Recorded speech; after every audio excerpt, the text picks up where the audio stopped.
Guys, how's it going? Good to see you all. You join me this time. It's a bit off the cuff. I haven't really prepared a script or anything. Nice cup of tea to help me through. And I was just wanted to share something with you. Now, I was putting together the script and all the bits and pieces and research and everything for that Charles Leclerc video I did recently, where I compared him at Ferrari to the plight that Jean Alesi went through a few years ago.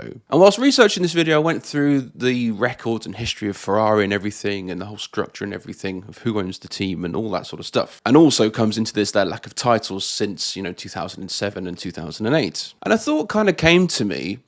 And it might sound a bit odd, but I think it's still quite valid because, Ferrari is a very, very different team compared to the other 9 currently on the grid. But the thought came to me of what if Ferrari doesn't need to win world championships? It doesn't need to be massively ahead and striving the way that, say, McLaren is, for example. So what if the priority of Ferrari is simply just to make money? Of course, there's F1 and the sport, but let's be honest, it hasn't really been a sport properly for a long, long time. It's business, it's money, that's the key. And Ferrari, of course, has its owners and shareholders, and the shareholders have owners, and the owners have shareholders, and it goes on and on and on and on and on. And so what if currently, whilst finishing, third in the Constructors' Championship, picking up the odd win every now and again, podiums, all this stuff, shifting tons and tons of merchandise despite not having this, massive success like the Schumacher days.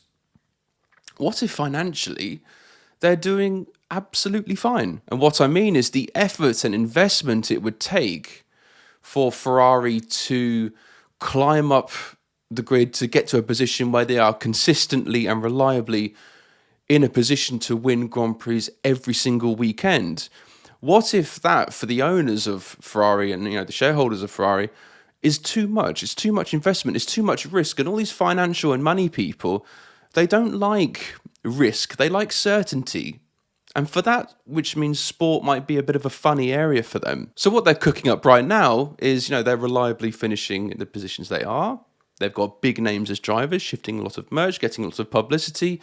That's probably absolutely fine for them. They might be in a position where that is all good. And despite how Ferrari right now are currently plodding along and perhaps not doing as well as we'd hoped initially for the start of the season, it could be quite clear that their car sales aren't really suffering, their merchandise sales aren't suffering. People, no matter what the F1 team is doing, people still see a Ferrari as such a status symbol. They all want to buy Ferraris. So it doesn't matter if Charles Leclerc is pulling over to the side in a smoking car, or if Lewis Hamilton's having a massive argument with his pit engineer.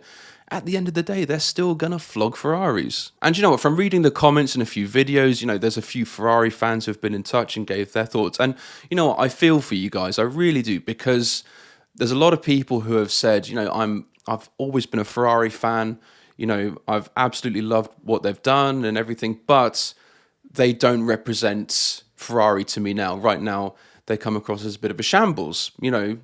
Pick that apart if you like, but that's generally the message that's been coming to me, basically. And in a weird way, that might make sense because, Ferrari is it's in a bit of a doldrums. They've lost a bit of that magic recently, although to us, the fans, what happens on track is a representative of the success of the team and how well they're doing. For the people who are, like I said, the shareholders, the owners, all they see is the balances. So right now, the balances are looking absolutely fine. They're probably making tons and tons and tons of profits. So that could be all they care about. And let's not forget as well, Ferrari get a nice tidy little bonus just for being Ferrari and who they are and what they bring to the sport. And there's also this question of how would F1 look without Ferrari, which is up for debate, I think, as well. Let me know in the comments what your thoughts are on that. But they know that they bring this extra thing, this extra stardom. I know Jean years ago talked about that at Ferrari, that Ferrari is the superstar of the sport. So they have that in their pockets, and they know that they can kind of sit on that and know that whatever the results are doing, they will bring that stardom and that extra coverage from the fans. So kind of what I'm saying is that from the Ferrari owner's perspective, perhaps a solid push to get back to the front, domination and everything, maybe from their point of view, the juice isn't worth the squeeze. You know, they might stand to make less money in the short term whilst being perhaps in a position to make more money later on. But like I said, the world's in a bit of a shaky place. Financially, it's a bit dodgy.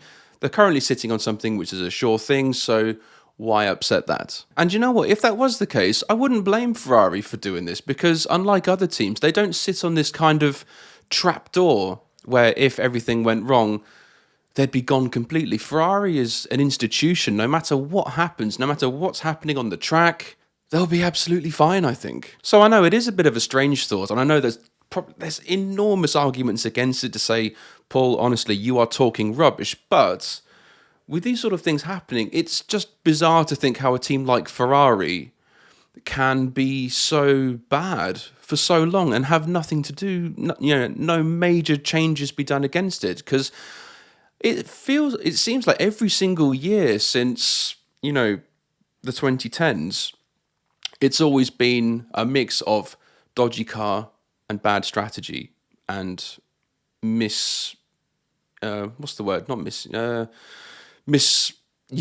drivers, shall we say. It's not like they've had a bad stream of drivers. They've had some heavy hitters over the years. They've had, Alonso, Vettel, Raikkonen. They've had all these big name guys. And now they've got, Lewis Hamilton and Charles Leclerc. That is star power to the moon in terms of Formula One, and they still can't pull it off. So what I'm saying is that it feels like if this was any other industry where the effort of the team was being let down by something like the car and strategy over and over and over again over the years, where no lessons, it seems, were being made, heads would roll, some serious changes would be made. But for some reason, at Ferrari, nothing seems to be done, and it seems to be just the same season over and over again with teeny little bits of success here and there. It's not like they're doing, back of the grid stuff like McLaren, Honda recently, or any of that sort of stuff, but it just seems a little bit strange. And then just going back to the video I did recently with Leclerc, maybe this is part of his frustration because he's been there for so long. It's 2019 he started there. And he just seems the same thing over and over again, not learning from mistakes, same issues with the car, same issues with strategy.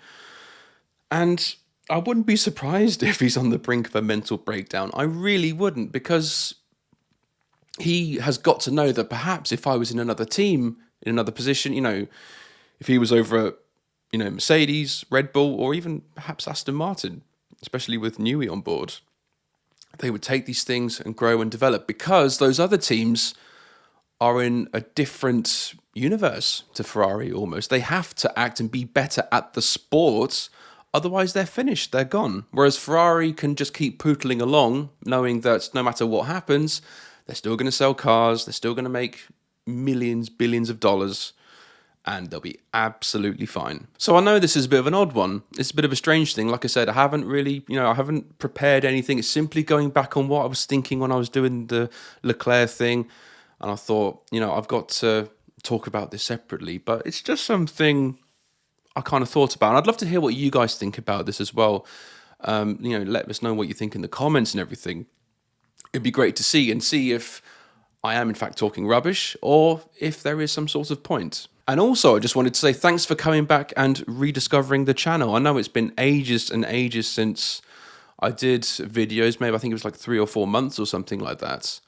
But, the ones who have, come back and, let their notifications be on and everything when a new video goes up, really, really appreciate it. And, for those who perhaps used to watch the videos but don't anymore, I hope that I can put stuff together for you guys and, get you all watching again and reconnect, I suppose, because I think what I try and do is bring Formula One videos that have that element of the love of the modern stuff, but also the passion and respect of the old stuff. I think it goes together quite nicely. But let me know really what you think. Are Ferrari just innocently cocking it up, screwing it up year every year?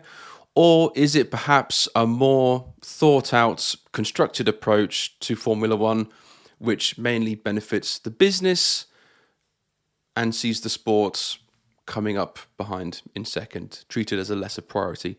Let me know what you guys think, and I'll see you guys later. Enjoy. Cheers.